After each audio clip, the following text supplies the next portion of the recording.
Тоқта, сен коллагеннің пайдасы жайында білесің бе? Коллаген деген основной бізде шаштың структурасы коллагеннен тұрады. Организм бізде 70% коллагеннен тұрады. Сол сияқты бізде кожаны ұстап тұратын, қысқаштан кожаны вешалкасы деп айтуға болады.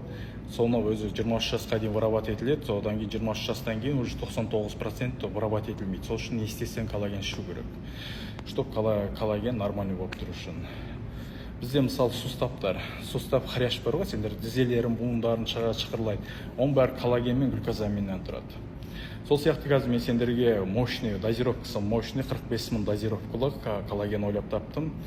Сол сияқты олында еще құрамында глюкозамин бар, биотин бар. Биотиннен шаш, қас, көз бәріне жауап береді тоже.